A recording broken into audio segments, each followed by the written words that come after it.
Let's say a hip, hop, a hippie to the hip, kick, kank. Because what you hear is not a test. Pizzles or the video scope. That's old school. You like that? You like that grunt? That's good for you.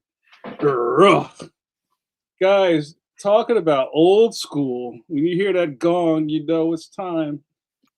Well, I'm gonna do my Zelda Rubenstein. All are welcome. Come into the light, Steve Conley. Come into the slime, the slime portal. No, you said don't go into the closet. Come into the closet. Come into the light, Craig T. Nelson. Welcome back to Pencil to Pencil.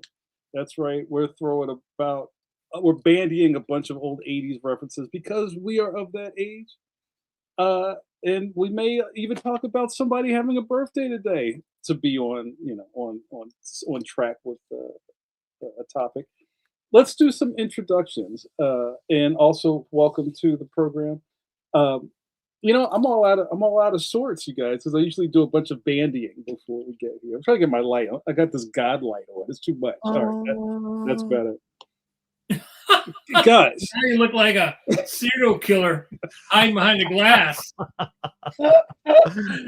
All right, I'm working on it. You gotta put your like this. Oh, steeple fingers, and then go back into the shadows. So we just see the light on the top of your glasses. You look like a serial killer, Jamar. That's like when you come in the house and the assassin sitting in your living room chair. Oh, today would be the day, guys. If you see 3 smiling angelic countenances on your video scope with lantern jaws and matinee idol good looks, a couple of things are true. 1, it must be Wednesday 8 p.m. EST. 2, it must be time to hang out with your 3 expert cartoonists. And 3, it must be pinch me, I must be dreaming time. Pencil to Pencil is back on the air. Let's do some introductions, guys. I'm your first co-host. My name is JAMAR Nicholas. It is my birthday today.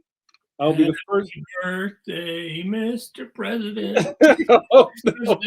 Happy birthday, Mr. Second Vice President. Oh no! Thank you, Michael. I wear many hats besides this beanie. I am the second vice president of the National Cartoonist Society and also the Philadelphia chapter chair. I have a new graphic novel coming out, in the middle grade space. Leon and the Big Problem will release at the end of this calendar year. I'm very excited. Steve, what should they do? Cop it, why don't you? Yes. Come on, it's his birthday, for goodness sakes. Come on. Yeah, go pre-order that and help me feed my family. I would be in remission if I did not introduce my cohort, co-host, and co-conspirator. He is, I'm going to do this for Mike because Mike loves this the most. You know what? You may have been driving out of town and like you pass a shape, like a blurry figure on the side of the internet superhighway. That was no Bill Bixby sighting. That was Stone Cold Steve Conley with a melodic tinkle at his back. What's up, Steve Conley? Hello, gentlemen. I am by the side of the road with my duffel and my flared bell bottoms. Flared pants. Yeah. My Bill Bixby-esque silhouette walking down the side of the road. Good to see you guys. My name is Steve Conley. You may know me from The Middle Age, your 23rd favorite webcomic. A new episode was posted last Monday. You saw me draw it last week. And you can find it over on the Tapas, on the Webtoons, on the Go Comics. and over at middleagecomic.com. And I also do the D&D stuff. The most recent one was called Wildest Shape, and Stabracadabra is in production right now. But I would be remiss if I didn't introduce a Tower of Power, the Manly Hour, Too Sweet to Be Sour, the marvel of mark making, the marvelous, the mercurial, magnificent, running out of M words, Mike, the magnificent Mike Manley. Hello, ladies and Jones. Well, hello.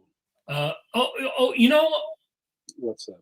there is a little bit of trivia. You know that Bill Bixby used to date Yvonne DiCarlo, Batgirl. Wait, I thought Lily Munster was Yvonne DiCarlo. No, you're right. Lily. Wait, what? For real? No, not Yvonne DiCarlo. He used to date Batgirl, Yvonne Craig. Yvonne Craig, right? Okay. Yeah, That was about to her in the '60s. So the Hulk used to date Batgirl. What? Batgirl. Yeah. I love it. I love useless trivia. That's very awesome. Hey, Mike, this is interesting. We've got a new person in the chat. What up, chat? Band 7182. I hope we're getting off to a good start here when your name is Band. Hello, new here. What's going on? Mike, what do we do here at Pencil to Pencil? We talk and discuss and illustrate and talk about the wide world of comics and animation and even illustration. I like it. I think that's worth your internet dollar. So, Band, I hope you hang out with us tonight. Jeff Yoon says, "Wasn't Yvonne Craig the green slave girl of Star Trek?" Yeah, she did. She's got a type. Yeah, she was green, and Bill. She was probably green when he was dating her. And he says, "I'll show you." They have a shot to clear that right up. Our good buddy Tristan says, "Pencil to Pencil is Wednesday's comic and cartoon class." I love it. That's right. Free for only $5. I love it. Daffy Duck used to say. For free 99, my favorite price. Well, thanks so much for hanging out with us tonight, guys. We, your charges, your three expert cartoonists, we've been kind of like, as a kid say, spamming our title for a couple of weeks here. I've been enjoying it, and I don't want to waste a lot of time because I think we just want to get to the art. So tonight, yes, Draw and Jaw is back. So I tried to avoid doing like Draw, the son of Draw, the bride of Draw. The bride of the son of the cousin of the next door neighbor.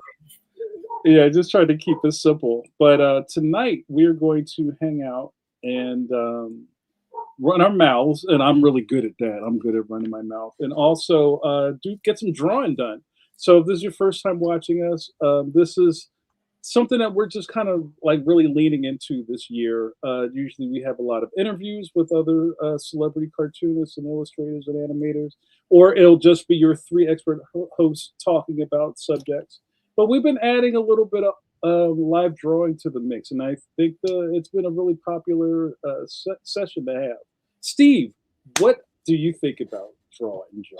Tell me your thoughts. Well, I don't want to be a numbers guy, but the audience seems to like it. The numbers. I thought maybe if that bringing on these guests were going to be kind of like I don't know, just bringing in their entire audience, and it was great that they have brought their audience, but people are digging our drawing. So I love that we're doing this. I love watching people draw too. It always has felt like our superpower. When we go to comic conventions, it's kind of like what we do. We just sit there. It's terrible when sometimes your head's down the whole time and you're drawing and someone wants to ask you a question, or you're too busy, you're in the zone and you're not paying attention to your table. But this is a great opportunity to actually be in the zone and not miss people, because you've got two people watching your back while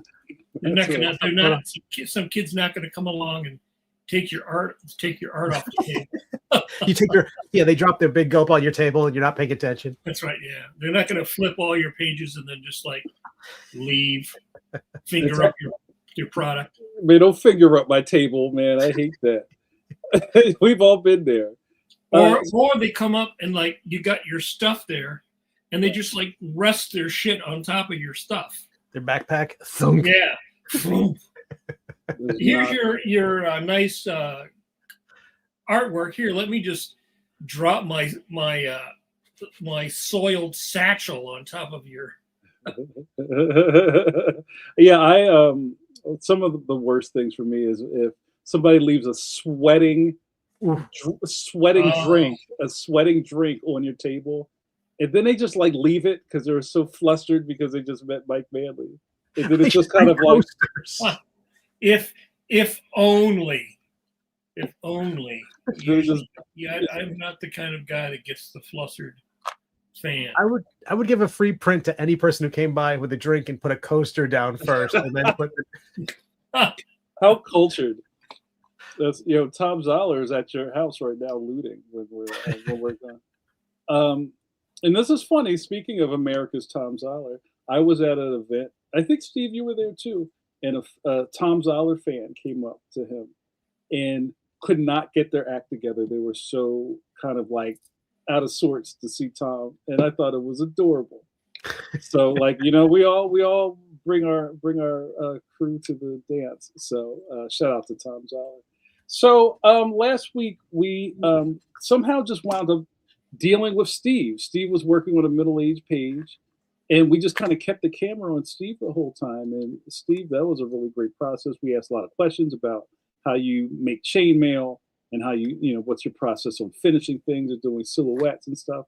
And I think tonight we're going to put the spotlight on Monsignor Mike Manley. How does that sound? Sounds good. So, Mike, do you want to keep talking, or do you want to show your? Oh no! Oh well. What I thought this is sort of killing two birds with one stone, because I owe somebody a commission, and but I'm doing it on paper, so I had to hook up my cell phone so that I could run that. And I sort of roughed out the sketch in the beginning, because now my cell phone is like between me and so I got to kind of work around it. But yeah, so I just thought I'd show people could see my process as I draw and ask questions. All right, cool. And Darkhawk sketch. Nice.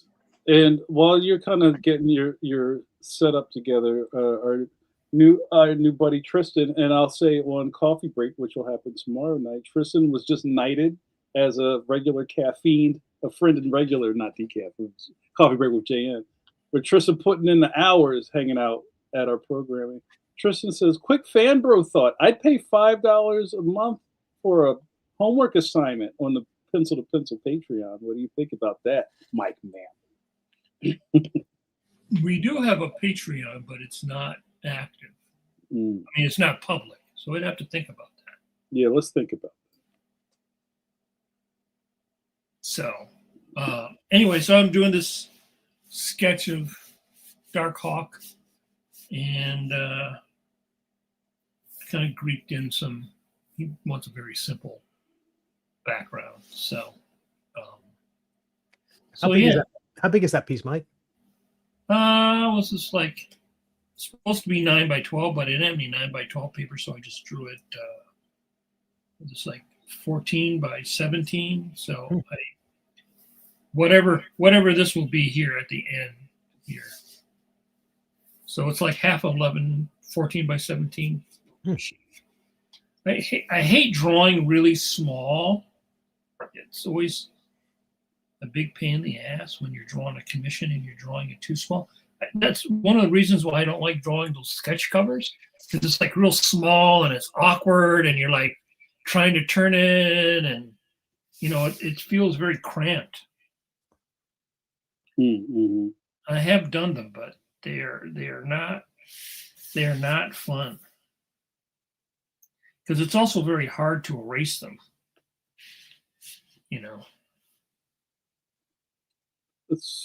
So, Mike, you said that this is a commission you're tightening up and you're going to work on it tonight. So, a question I always have, because I like to play the devil's advocate sometimes here on Pencil to Pencil, where I may throw Mike for a loop and say something very civilian like, yo, you drew that? So I may ask something like this. After doing so many kind of like superhero type poses and somebody standing on a side of a gargoyle or like overlooking a oil refinery, how do you, where do you find your poses at to do kind of like commission work or something like that?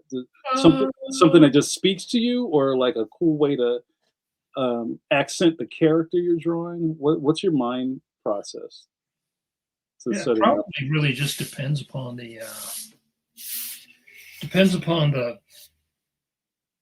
character. You know, somebody wants Darkhawk. You know, you have to think of it this way.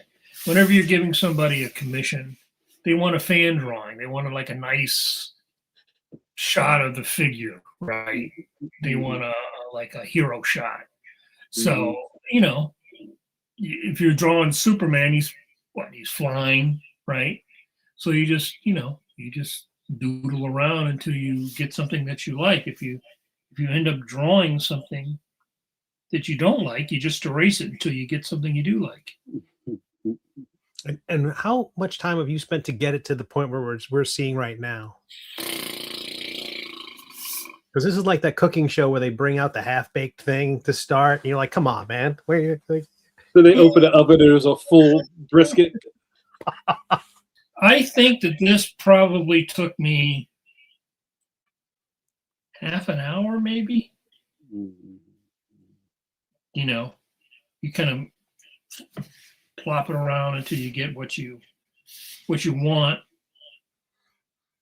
And I'm only trying, you know, I'll probably pencil this a little bit tighter than I would since we're on camera. But if I was doing this for myself, I would probably keep it looser and do a lot of the drawing and the inking, you know. And if I get stuck, or I don't know, you want a little inspiration, I don't know, you can always look at somebody like Wonderful. Gil Kane or John Buscema or somebody that, you know, or John Romita, you know, guys that draw a bajillion figures, you know. And again, it really depends upon the character, right? If it's a character I haven't drawn and I don't have any affinity for, then it's tougher. Like I remember somebody wanted me to do like a Booster's Gold commission. I don't think I ever read a Booster's Gold comic, so I don't know who Booster. You know, I you know, Darkhawk lives in my head. All the old Marvel characters like Spider-Man or, you know, the main I read those characters, so those characters are like people in my head. So I have an understanding of them. But if it's a character I don't have an understanding of, then it's a little bit, you know, you just sort of draw sort of a standard pose, you know. I mean, the other thing is that when you're drawing a character, you sort of have to become the character and understand the acting of the character. Again, it's easier for me with characters that I'm familiar with since I was a kid. So like, you know, the Hulk or the Fantastic Four or something like that, those characters actually, you know, live in my imagination. I even have voices from it's funny, I used to watch just about every day for a while when I was a kid, those Marvel cartoons, those 60s Marvel cartoons. Those voices are the voices in my head. That's great. So when in fact, I just looked up the guy the other day. I belong to a Lawrence Gantry animation Facebook group, and they have all those old cartoons, including the Spider-Man ones. But like those voice actors, including Vernon Wells, who you know as an actor, like he was in The Outlaw Josie Wales. He did both Tony Stark or Iron Man, and he did the Submariner. But they had the name of the guy that did the voice of Thor. He was a Canadian, and most of those voice actors were Canadian. And Paul Soules, the guy did Spider-Man. And I went down this long rabbit hole, and then saw some videos of the guy that did the voice of Thor, and it's funny because he sounds like you can tell it's his voice. So, but even as a kid, I was really sensitive to voices. So I remember when I was listening to Rudolph. I forget the guy's name now, but the guy who did J. Jonah Jameson's voice did the voice of Donner, who was like, "We'll never let him play in any more reindeer games." So that was the voice of J. Jonah Jameson, and that guy's voice was so distinctive that once I heard that voice, I was like, as a kid, that voice sounds like the other voice. I really paid attention to stuff like that as a kid.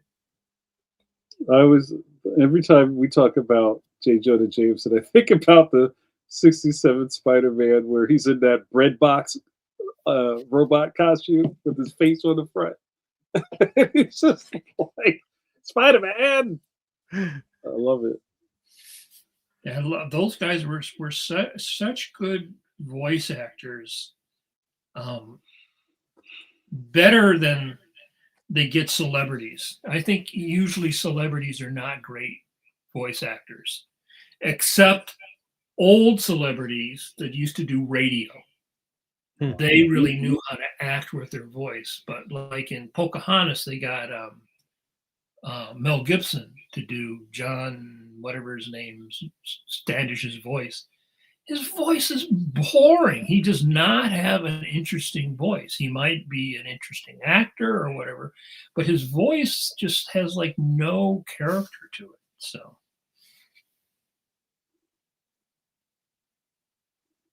has Darkhawk been animated? Evidently, he was in an episode of Spider-Man and His Amazing Friends or something, but I never saw it, so I never watched that show. So I don't know. The rumor or the hope was that once when they did that toy a couple years ago, that they were gonna like put him in one of the Captain Marvel things because he's like Nova, he's like an intergalactic character, but they never did it. So I don't know. Probably if they did it, I wouldn't end up liking it, probably. So I'm fine if they don't do it. If I don't get paid and they don't do a good job, I'm happy if they never do it. That's the way I usually feel about most of that stuff. If they don't do a good job, I'd rather they just not ever do it. What was the process like for designing the character? Like, was it months of multiple? No, because actually I was not the first guy they hired. I think they hired Pat Broderick or somebody else. But then I don't think they liked what he did. The person who was there before me, and it was sort of like he gave him like an Egyptian look or something like that. And when I designed him, I thought, okay, hawk, that looks like a bird's beak. Mm-hmm. And I liked the design of Nova. I also liked the designs that John Romita did when they redesigned the Submariner. He had that black costume with the fins, right? And so my thinking was, looking at all the old characters, basically you could always tell who the character was by any part of their costume. I always love that. Right? So, and if you put black on the costume, the character will look better.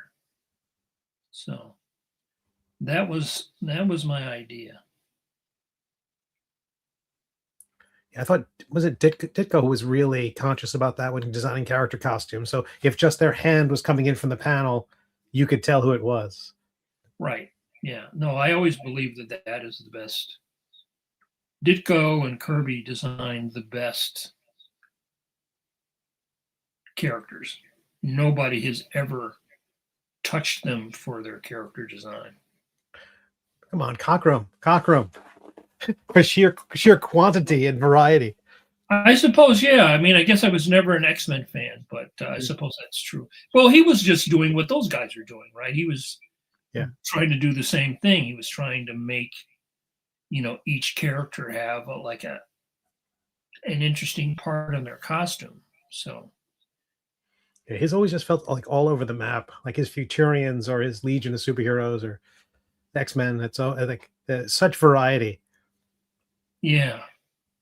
I mean, I generally don't like characters that have too much. What was that character? Jack of Hearts or whatever. Oh my God, yes. Yeah, no. I love George Freeman's art, but good Lord, I'd hate to draw that. The continuity problems. Yeah. Yeah. I thought he was the coolest character. Better simpler. Say it again, Mike. I think they work better simpler. I just don't like stuff that's too complicated. Yeah, Jack of Hearts is a cool design, though. Yeah. So that was my idea. And he's, if he's got a black costume, then you can put shiny stuff on it, and that'll look good. And it helps even if you ended up getting a shitty colorist, which there was a lot of shitty colorists back in the day. If you got a bad colorist, if you got a lot of black on there, you can kind of survive. You can survive the bad colorist. I'm going to mess this up, but I saw some comedian who was setting up some bit. He's like, yeah, so I started seeing this girl, and she's like, tell me anything in the world you want, and just let me know what's your secret desire. And he says, get me pictures of Spider-Man. Right.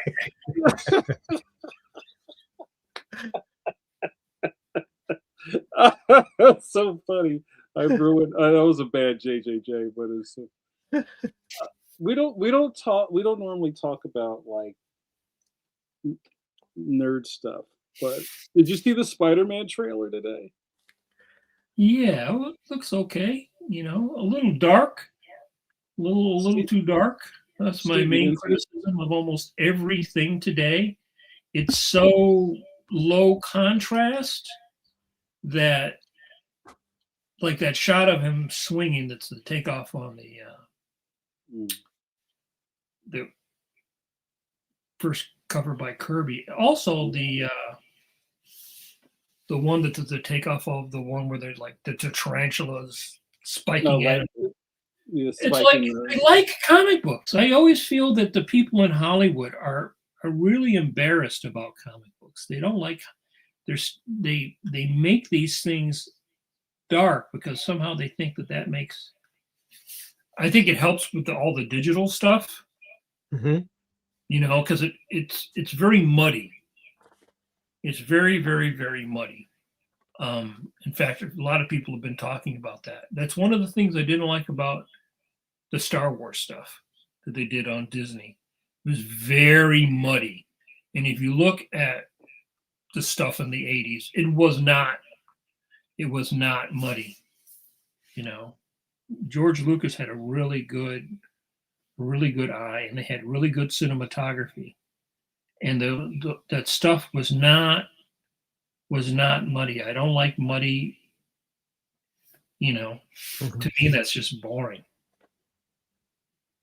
I saw it muted. I was in line at the post office dropping off some books, and so I saw it muted on my phone. So I'm like, I got to watch it on the TV later on. So I haven't seen it in its glory. Have you seen it, Jamar?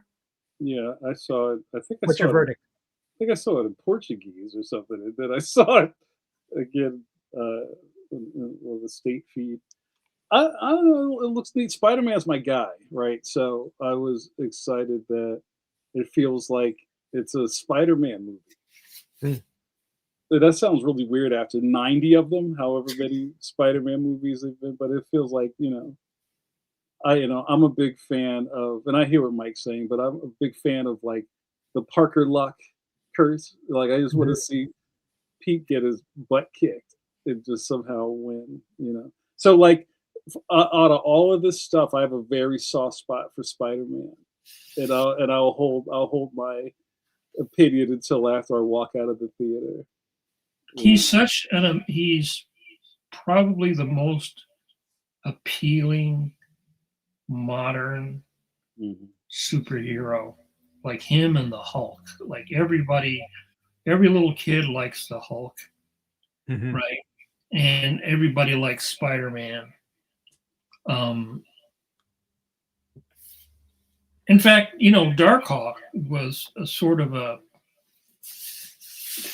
cross between Spider-Man and Captain Marvel, because he does the thing where he switches bodies, but then he's also a teenager, and he had teenager problems, and he had a problem with his dad, where his dad was like or was accused of being a crooked cop.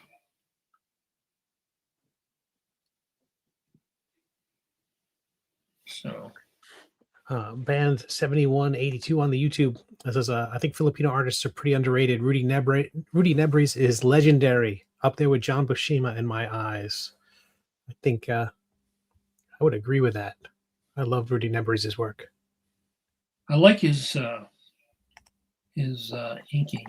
Yeah, he's still alive. You can actually get a very nice commission from Rudy. I had him, he did a pinup for me for Astounding Space Thrills back in the 90s. Just knocked it out of the park. I think my favorite stuff by him was his inking over Gil Kane on John Carter, because Gil Kane is such a stylist and Rudy is a stylist. So I think it worked really well.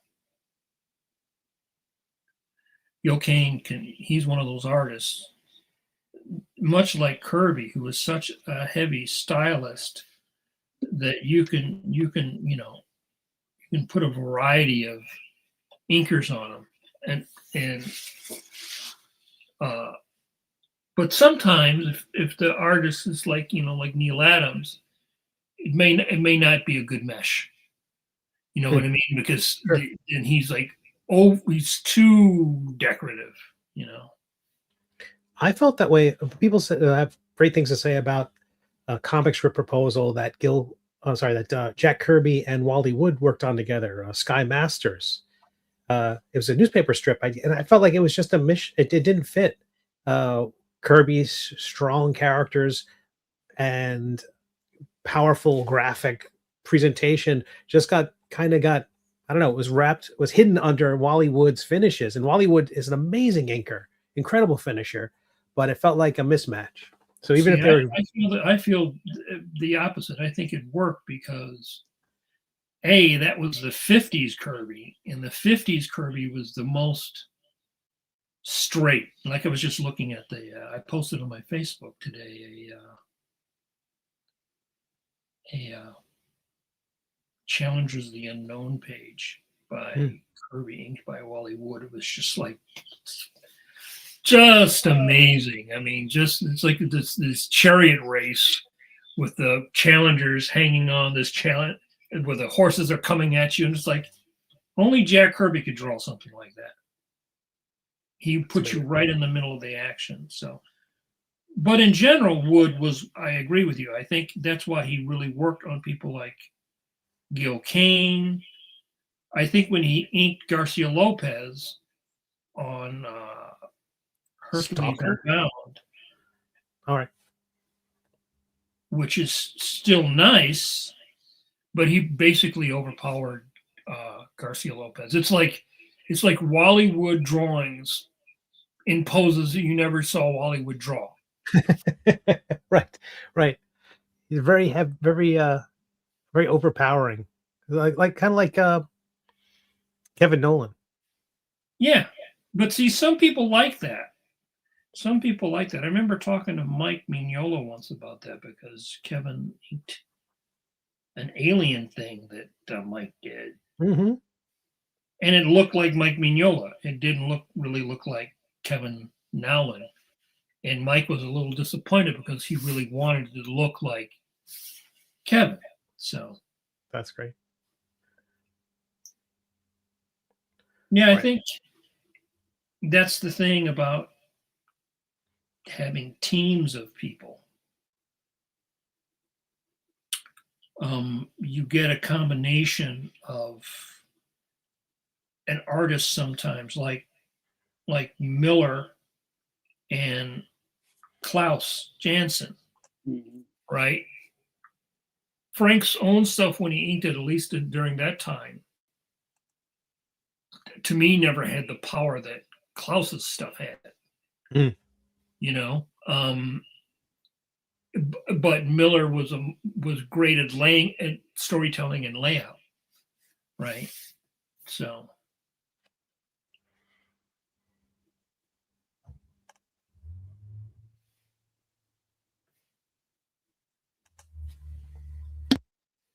yeah, so if you put all this black on them, then you get to do all these nice little reflections and highlights that look really good in comic books.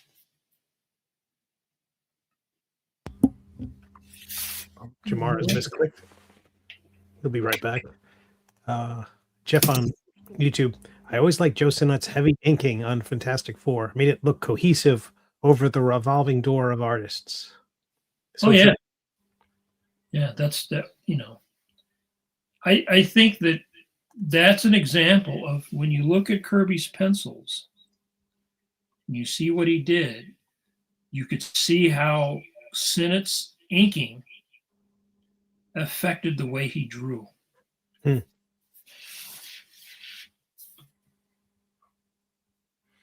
So when you ink this, Mike, are you gonna?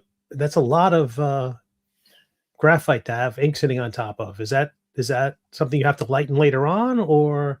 No, because I usually use the high carb, Dr. Martin's high carb. So I'm just sort of, I probably wouldn't pencil this as tightly. Well, I would pencil it even tighter than this if I was probably penciling it for somebody else to ink. Right?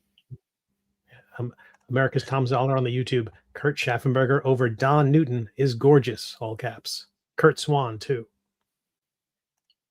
Yeah, my favorite inker on Kurt Swan is actually Al Williamson. And evidently, Al was Kurt Swan's favorite inker. As a kid, I was fond of some of the Murphy Anderson stuff, but sometimes I feel that got a little bit too samey. My favorite inkers on Kirby are Sinnott on the FF, because that's my favorite Kirby stuff. Then Frank Giacoya, because both those guys actually drew so well. They could add drawing, because Kirby's stuff was like finished sketch. He didn't pencil. It's tight, it's there, but he didn't pencil in the way that modern guys did. So he was just trying to make it. There's a Kirby page I posted on my Facebook that I think is from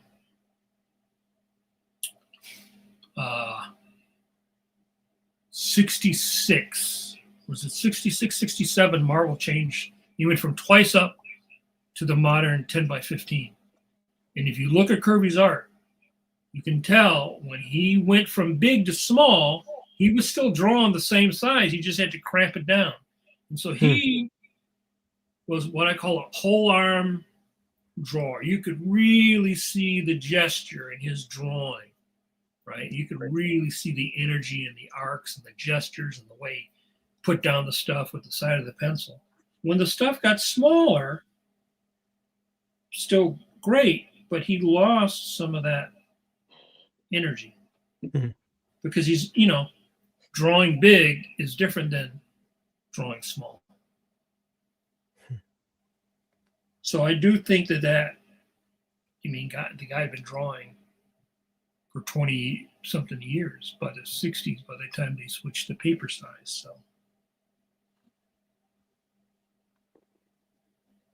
So if you were redesigning Darkhawk today, would you you think you'd land in the same place with the design, or do you think the characters of their time? How do you think about it? Well, the thing is with Darkhawk is it's a battle suit, like the Guyver or anything like that. So there's actually other versions of the suit, which we alluded to in the annual. So he could have a different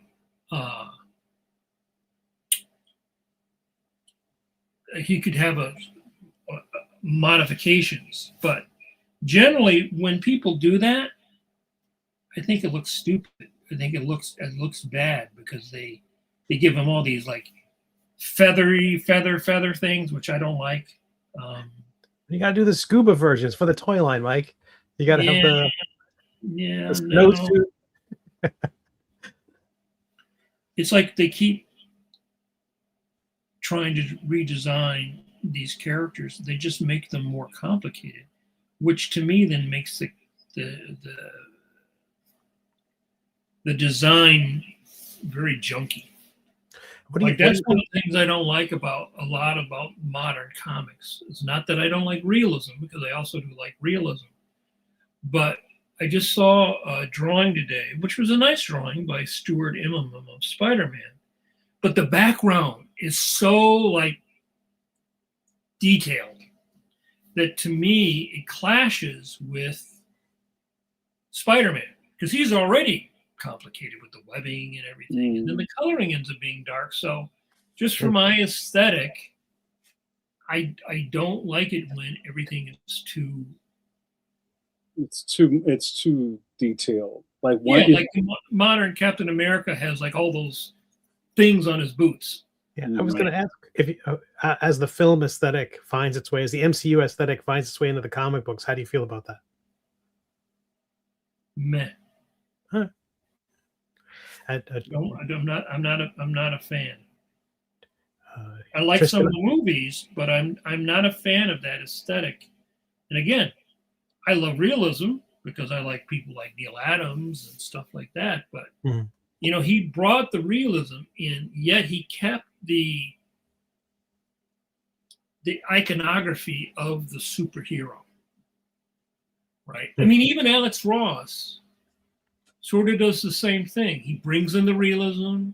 He brings in the he gets the models. He does the work. He makes it more realistic. But he really tries to keep it to that aesthetic. I think when Captain America has 52 different pouches and all that stuff. I know some people love drawing all that stuff, but to me, that's why I loved working on the cartoons. I loved working on the Superman cartoon. I loved that cartoon because it kept the aesthetic that they had in the Fleischer Supermans, which to me works when you make them too realistic that you see all the wrinkles and the pit stains and all that. It kind of pulls it out of the fantasy world for me. I know some people, I think that's something that that's like a modern thing where people want it to be real. You know, the more you make it real and the less cartoony for them, the better it is. But I feel, probably because I'm old and that's where I came from, I feel when you do that, you actually ruin the fantasy aspect of it. I have a pet theory about that, about wanting the characters and the universe and the medium to get older with you, and then at some point you age, you break through that back to I want the simplicity again. I don't need all the pouches. I don't need all the detail. I feel like there's a certain part of me that when I was a kid, I was like, oh, I was really into it, and then I got like, I don't know, I needed the comics to be more complicated. I needed the art to be like at one point, He-Man was fantastic. The He-Man cartoon could have been, you know, what's Avatar nowadays to kids. It was like it had all the detail I needed. It was 3D and it was amazing. And then at a certain point, you go, meh. But I think I can grow. I'm now at the point now I can go back and appreciate it for what it was. Mm-hmm. But again, those pouches are great because I mean, if Hawkeye needs like some chapstick or like a roll of certs, a lozenge of any kind, Cap's got him. Yeah, I could use a fisherman's friend right about now. It's funny because if you think about it, when they did the Batman TV show in the 60s, they really kept the comic book aesthetic. And I think they did a really great job of doing that and making it, it was real because those people were, those costumes and the cars and the Batcave and all the sets were really, really, really well done. I never felt as a kid that it needed to be more realistic. And then, when I started reading the Batman comics, when I was about 10, I guess, when Neil Adams started doing his stuff, I loved those comics. But I never, ever recall when I was reading those comics, even though they were, a much more realistic take than like Infantino or something.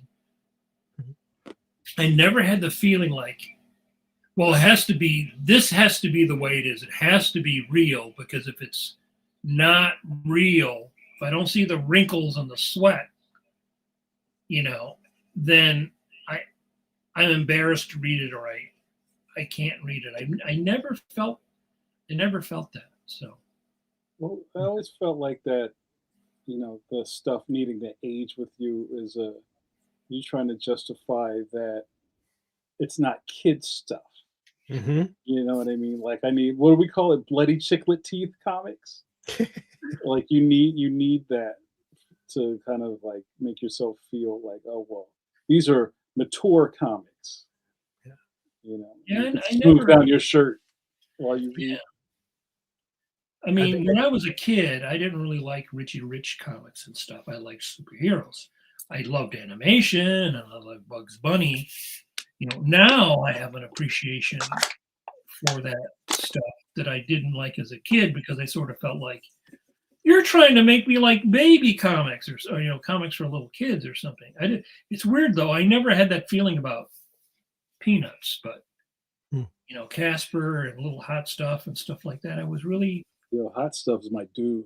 Yeah, I didn't really get into that stuff as a kid. I like it now, but as a kid, I was really into science fiction and stuff. And speaking of pouches and all that stuff, I mean, I loved all those DC war comics and the EC war comics. And I remember as a kid, probably I talked about this before, the comic that had the biggest impact upon me was an issue of Our Army at War by Russ Heath. Mm-hmm. He was very realistic, and he drew all the weapons and all the tanks and everything. He drew that stuff just amazingly realistic.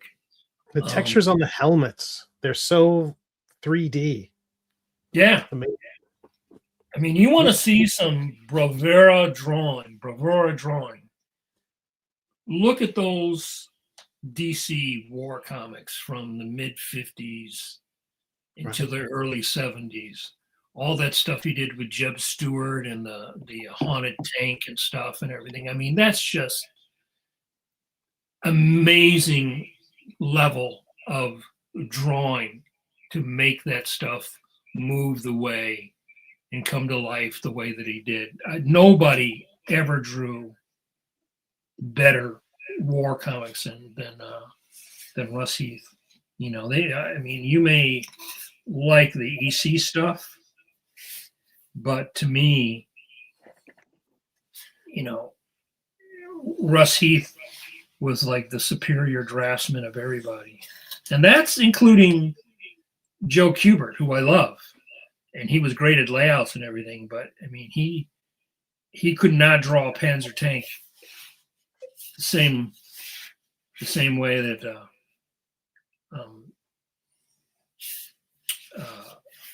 Russ Heath did. We got a couple of questions here, Mike, for you. Sure. D. Joseph Forbes Jr. on Facebook. Mike, what is your opinion of Eisner's style of giving the different body types outside of the superhero physique? I like Eisner's stuff, and he's obviously a really great cartoonist. I guess I was thinking about this the other day, because I like Eisner, and I remember seeing the stuff when Warren started putting the stuff out when I was a teenager.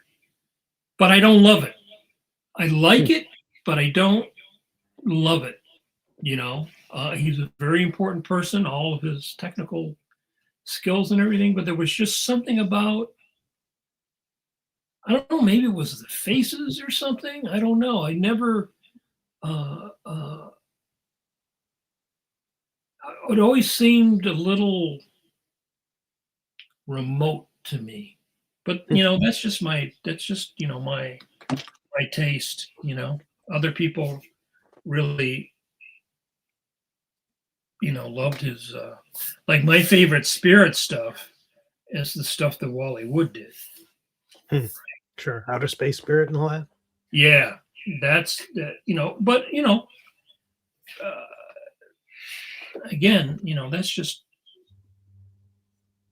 when I think of the Spirit stuff, I think, oh, like that's, there's the John Law and all the different things that he did.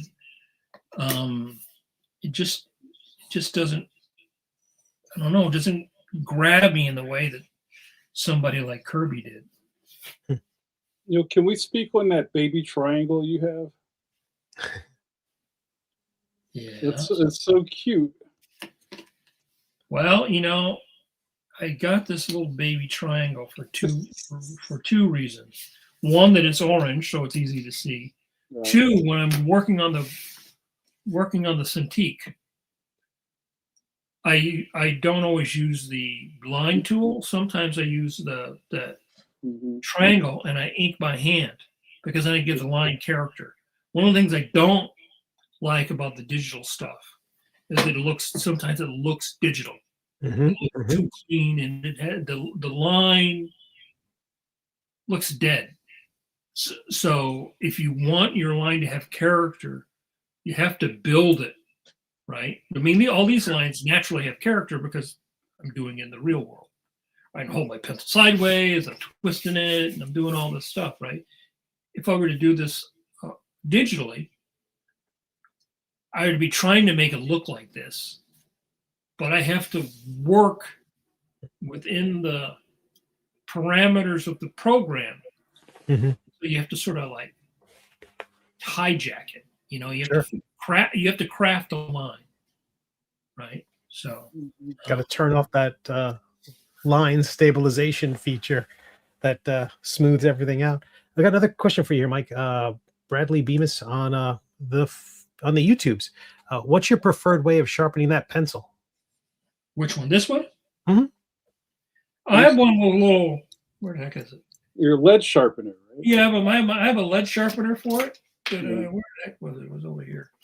Yeah, with those type of mechanical pencils, you have to put them in the joint and like Yeah. churn the butter. Where the heck is it? I just had it earlier. I don't know where it is now. I don't even know if there's another way that you can sharpen. Well, yeah, you in can a lead sharpen in a it lead holder. Sandpaper. with a sandpaper. Mm-hmm. Yeah, those little paddle sandpaper. For a lead on a lead holder. Ugh. You get a little. It's about this big. It looks like a little paddle, and it has strips of sandpaper on it. Yeah. Mhm. And sand it. Yeah, no. Where my lead sharpener went? Thanks for the question, Bradley.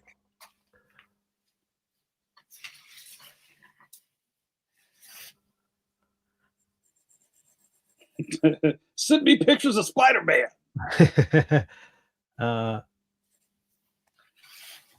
D. Joseph Forbes Jr. on the Facebook. Fair enough point. Just admire being able to do different body types. So Eisner, Raymond, Kniff, Heath, Wood, Foster are examples. Oh yeah, I mean everybody does. They have their own variety of bodies that they do, and they have their own variety of the fat guy, the Hulk guy, this guy. Everybody has those. That's standard cartooning. And I think he was very good in that way. But I mean, that was pretty standard for all those guys back in the old days. They were all like that. See moving furniture. I just had it earlier. Now I can figure out what I did. Guys, while Mike is adjusting his furniture, thank you guys so much for hanging out with us tonight.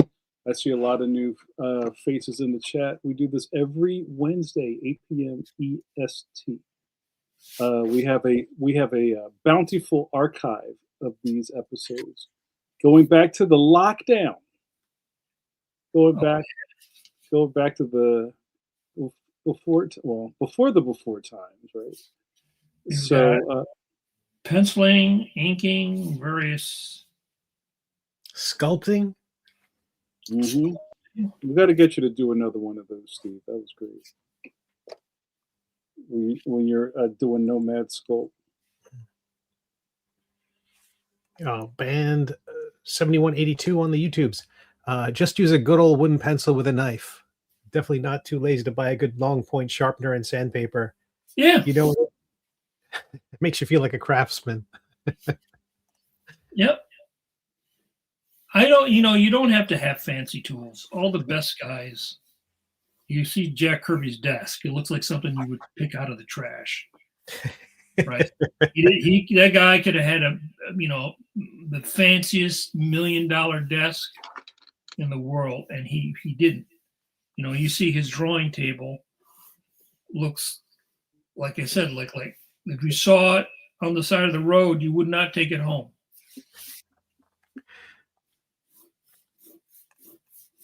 You don't need a lot of fancy tools at all.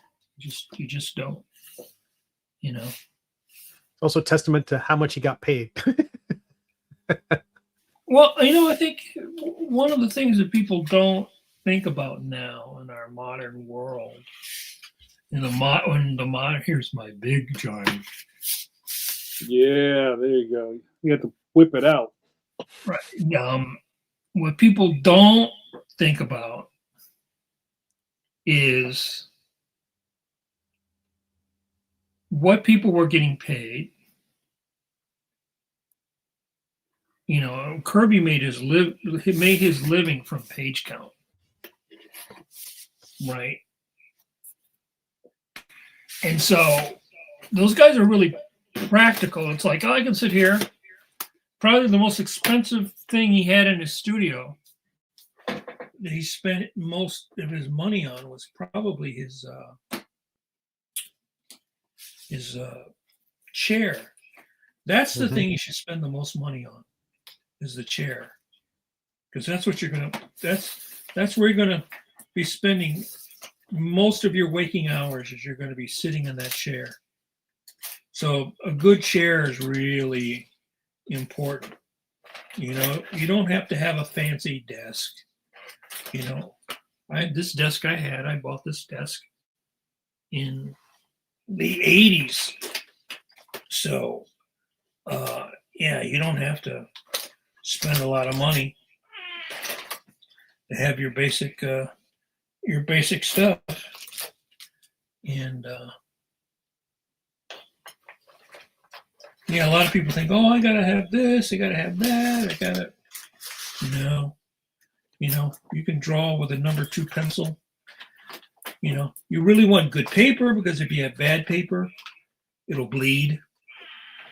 You know. Well, that's also a thing now, Mike, where people who are coming in feeling like that you need this digital setup. And we've had episodes about just, you know, what a working freelance studio should have in it. And that's pretty important depending on delivery. But at the same time, just like paper and pencil is really all you need. Yeah, as a commercial artist, you have to deliver work in a fashion that the person who's purchasing it wants, right? It's not about you.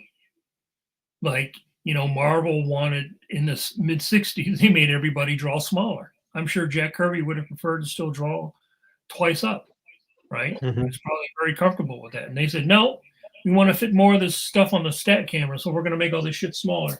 Sorry, everybody, we're buying the paper. You know, when they started making their paper, for a while the paper got really shitty. So yeah. Actually, there's 2 kinds of. I don't know where it is because I haven't used it in a while. There's 2 kinds of these sharpeners for these lead holders. There's a little one, and then there's a fatter one. It's heavier, that like rests on the desk. It's sort of weighted. And you yeah. It goes around that way. Yeah. And in a pinch, it's got that one built into the top. That little hole on the top of the lead holder. You want to get it all over your table at Comic-Con. So if you just want a good buttermilk, you can use that also in a pinch. There's another question here, Mike, or for all of us, really. Our new friend Bradley asks, do you guys ever get neck soreness from drawing for hours and hours and hours and hours? Do I get what? Neck soreness. No. I get ass soreness. But I don't get neck soreness. How about you, Steve? Shoulder soreness. I'm holding an iPad the whole time, so I'm often just I feel like I've got some sort of rotator cuff thing happening now. So yeah, and I used to have like what they call golfer's elbow. I think from just using holding a hard plastic implement against a hard plastic screen, hard glass screen. So stretching exercises to help keep that from happening, but never neck. I don't know. I was going to ask you, how did you get over the golfer's elbow thing? Did you have to change your grip, or did you have to, like, I don't know, lay down a piece of foam or something? What did you Not do? even. It was more like I went to a physical therapist who gave me one stretch, and I said, okay, so what do I do when I come back? It was basically this move, pulling your hand down and then turning it out and doing this. I'm not a doctor, but doing this and then that. And I said, okay, so what do I do in 3 weeks when it still hurts? He said, you're going to be gone. And I'm like, okay, I'll see you in 3 weeks. And like a couple of days later, it was gone. the stretch. There's a ton of just stretching. If you can just do this stuff, it'll alleviates a ton of other things. So that's what fixed it. I had The carpal tunnel needed a shot of cortisol into it, and then that fixed that all up. I know a lot of people who've had like trigger finger surgery, and those other. Was it Tommy John's disease? What is that? The one where you're. I think that's one of the things where like your guitar strings inside your hand start to fail or something. Well, it's something contraction. They said that the people from Scandinavia have that. It's like the Vikings had that. It's like the Viking finger or something, or your hand. your thwipper. Peter Parker syndrome. Eternity Forever, our guardian angel of the pencil says, speaking of soreness, can we get a few likes to ease the algorithm pain? Thank you very much. I'm kind of always battling some neck stuff. I think I pinched something when I was finishing my last book.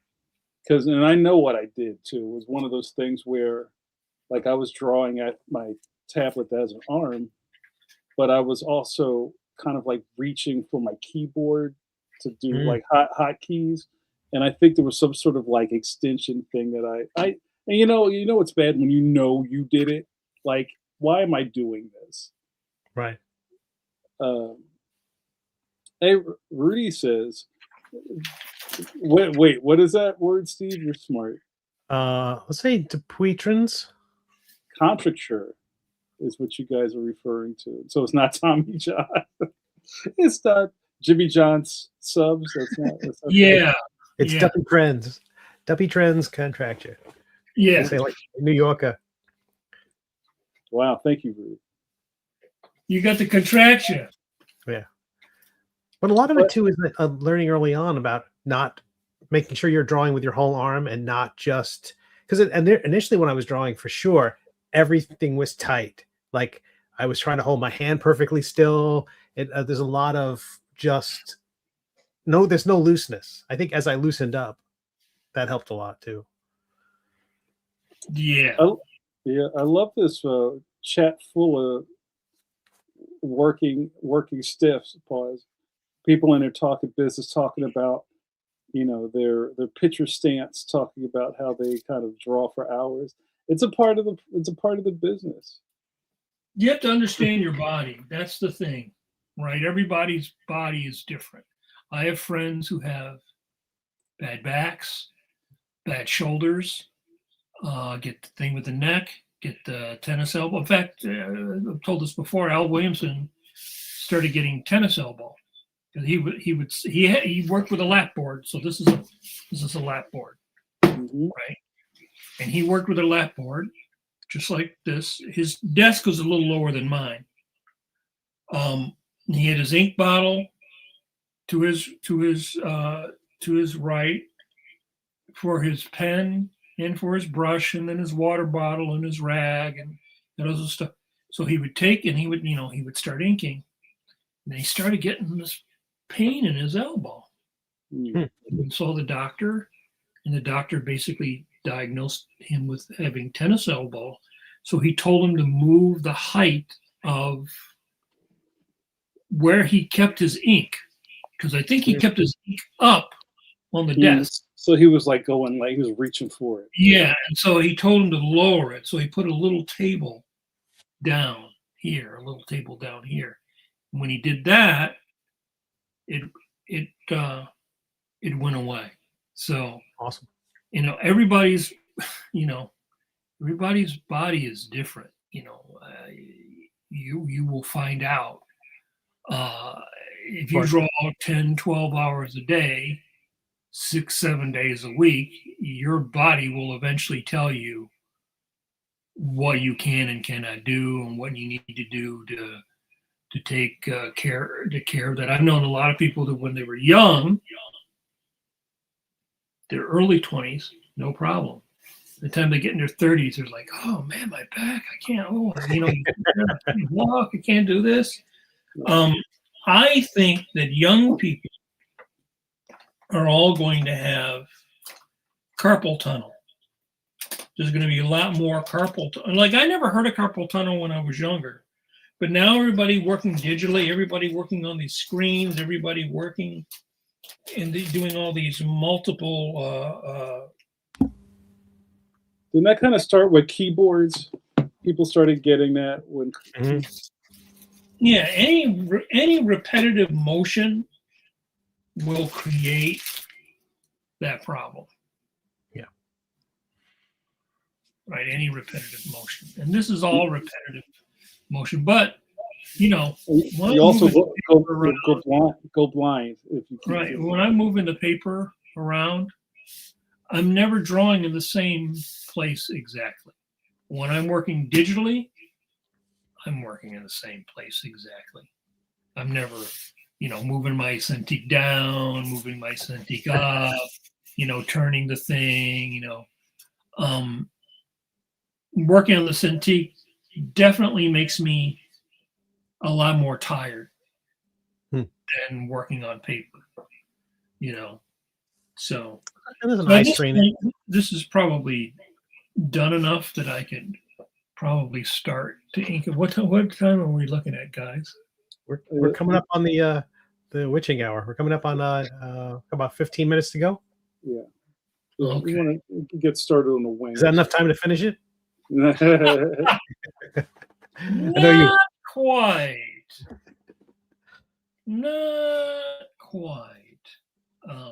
Does anybody else have any other questions, or maybe I should show something else? What else can I show? No, just start inking that, Mike. People want to see. Yeah. Put some inks down. And we can show, unless it's in the mail, people will be able to see the final on your Facebook page, or maybe we could show it next week. The final. You will see the final ASAP, because I don't know if I will finish it tonight, but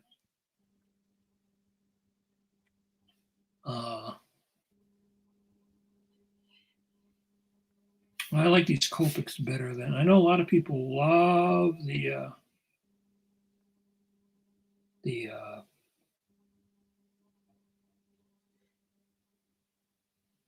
other. And what are you using there, Mike? Can't quite see the pen. Using the Copic. Oh, a Copic multi-liner. Yeah. I like these because they're permanent ink, which is very important. And so if you do something you don't like, you can actually go over it with a whiteout. With a lot of the pens, what was the other one? They're fun for these. Oh, those are Kuritakis. Yeah. But they're now waterproof. Right. Why does that matter in the I know it's like if you're going to apply a marker or something on top of it, but why don't you why are you looking for waterproof in the commission? Oh, it's a food in the sketch. Food is, you know what those are called. Well, because I might make a mistake and I might want to white out. Fair enough. If I use the other, also, I'm not sure whether these pens are going to be light fast. Oh yeah, sure. Right. I've seen a bunch of Gil Kane stuff that he did in the 60s and 70s. He used to love to use those old flare markers, which are vegetable dye. They're not an ink. So dyes will fade. Ink usually will not fade. It may not be waterproof, but any ink will not fade. Dyes will fade. Like Dr. Martin's dyes will fade. So you have to think about the future. Like many of those great Neil Adams Tarzan illustrations he did those with Dr. Martin's dyes. Like a lot of I saw one of the Conan ones where he's like lifting the guy over his head. and the monster in the background all faded out because he used those Dr. Martin's dyes, and they're fugitive. After 20 years, they'll just go away. So I've seen some Gil Kane stuff where the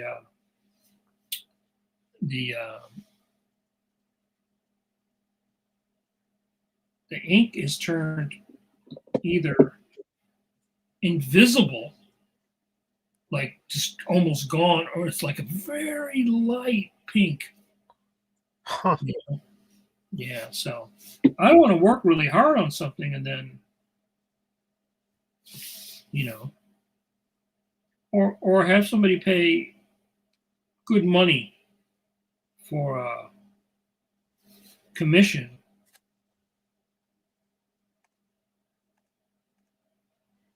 And then, you know, one day they open up their portfolio or they look up on the wall and like, God damn it, Manley must have used one of those vegetable dye markers. It's all fading away.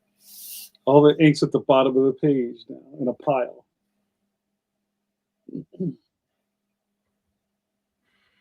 Yeah, Draws Funny is pointing out that didn't Alex Toth use those that type as Oh, well? yeah, all those guys did. Yeah, those pages are I've seen them. They're now like sepia, like they look like wash drawings. Yeah, all those guys did back in the day, you know. Because the thing is that nobody thought that stuff was important. They really didn't. Yeah, it just had to be printed, it had to be scanned or photographed. Yeah. Well, you know, those guys come to the time when you were working on your artwork, you probably wouldn't even get it back.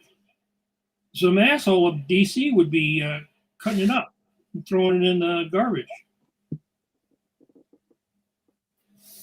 So they never thought their work was going to be worth anything. It wasn't until guys like, well, Frazetta was not like that. And Neil Adams was not like that. But a lot of those old guys, they never thought their stuff was going to be worth anything. I told the story before, but Williamson had a stack, a fat stack of pages, strips of the Cisco Kid by Jose Salinas, who is like in the top 5 draftsmen ever in the comic books, in comic strips. I mean, that guy could draw as well as Alex Raymond or Hal Foster. The guy was just fantastic. And Al had them because they were at the syndicate, and he got into the syndicate and was able to basically take that stuff because it wasn't worth enough to the artist to ship the art back to Buenos Aires. So basically, if Al didn't take that stuff, it probably all would have been burned. Right. It all would have been burned. You know, nobody ever thought that stuff was going to be worth, you know, millions. Now, you know, millions of dollars. Supposedly even Kirby didn't. He could have probably gotten his artwork back in the 60s. And someone, was it Marie Seven or somebody said, but, you know, imagine all of his 60s artwork in a room. That's thousands of pages. Where in your house would you have room to put thousands of pages? Right? So we got another question here from Bradley Bemis in the YouTubes. What do you guys think is the most important thing to focus on? Gesture, anatomy, line weight, something else? all of it. It's all built on top of each other. Like I started this drawing out with a gesture. Figuring it out, right? And then you guys saw, if you go back at the beginning of this, you saw I had a basic rough, which then I went over and I tightened up. So drawing is like baking. So I always say there's like a recipe for a successful drawing. You start with your composition and your gesture. if your gesture is weak, the nicest drawing in the world will not make a weak gesture a good gesture. It'll be well rendered, but it will be weak. So to me, you can actually work at separate things. Like you can work at gesture, you can work at composition. A lot of people would do stuff like do warm-ups where they would just do gesture drawing. You know, just drew a bunch of figures on them. Gil Kane, John Buscema and Gil Kane, especially John Buscema, was very famous for taking the back of the page and drawing stuff. Right. If you just type in John Buscema pencil drawing, you'll see all these fantastic drawings he just did to warm up on the back of the paper before he started drawing. So one is not more important than the other, but when you're drawing a figure, the first thing is the gesture of the figure. If you're telling a story, then the first thing is the composition, the placement of the objects within the panel or on the picture plane, right? Mm-hmm. That's the storytelling, right? You can do it in a comic book panel, or you could do it in this is an illustration. So where I placed him on the sheet of paper and where I decided to put a little bit of a background there, well, that was planned from the beginning. So you can actually just fill a sketchbook with gestures, which when I mentor people or try to train people, I think it all starts with you can almost break it down to like when you go to the gym, right? You got arm day, you got leg day. When you do an arm day, you got, the regular curls, and then you got the hammer curls, and you got all these different, to train the muscles in a different way. You train yourself as an artist in the same way, right? If you want to really have good gestures, you have to specifically train yourself to practice working on gestures, right? You get a sketchbook, number 2 pencil. That's all you need. Fill that sketchbook. Look at videos on YouTube. Look at, take screen captures. Right there, you could just sit there and draw. Right? You can draw. You could watch a video of somebody running and jumping, and you could freeze frame that at various steps, and then do a drawing. Break it down and do gesture drawings, right? Just to do that, to put that information, that feeling of the figure, feeling of the gesture in your head.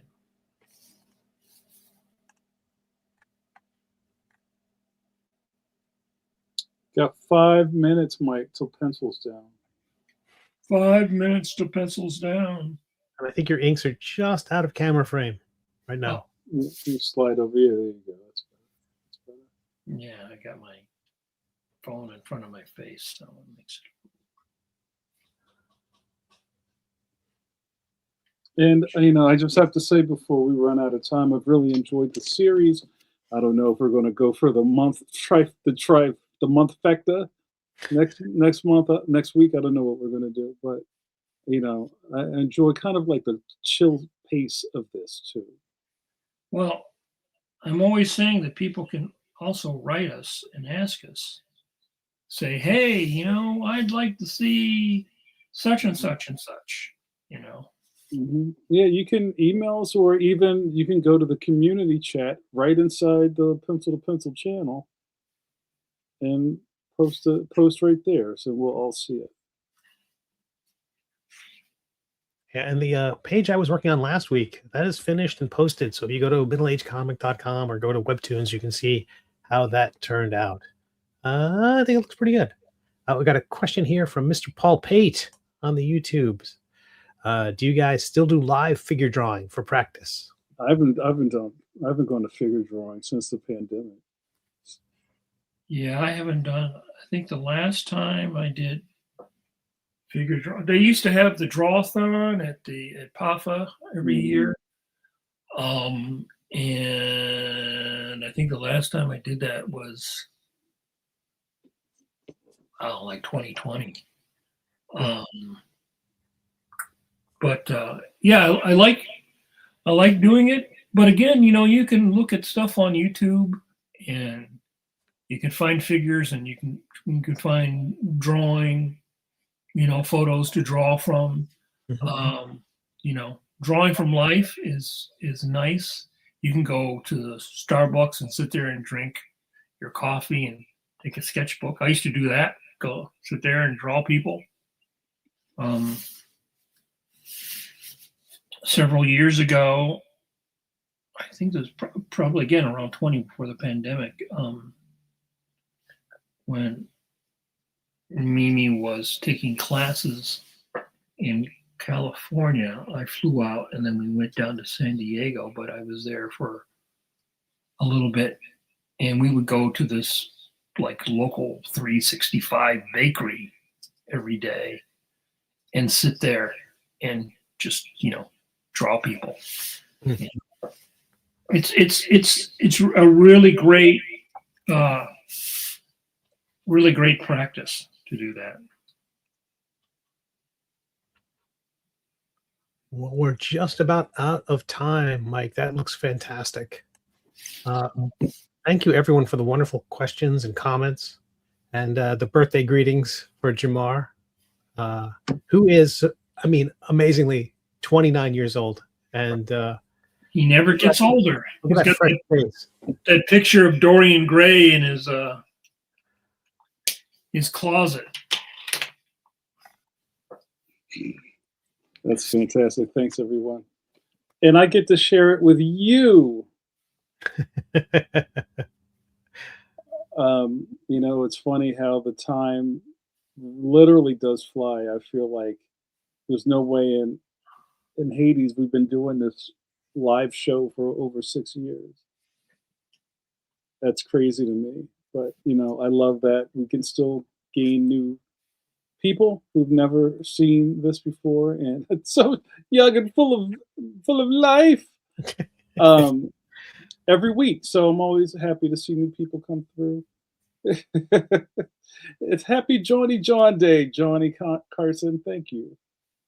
Thank you, Chris Lopez. It's great to see you. So, yeah, Mike. So you think you're going to be done with this soon, and you'll post it? Yeah, as soon as I'm done, I'll post it. It's actually kind of hard to ink with my phone in front of my face. Yeah. Let's Mike get to work here. It's beautiful.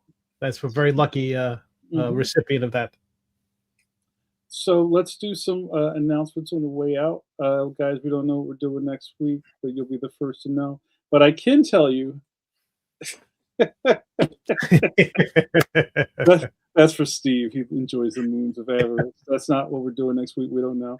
But tomorrow, 9 p.m., we will come back here for a group, as I call it. Yes, that's right. It's for a group coffee break with JN, where you get to watch me drink a cup of coffee and run my mouth.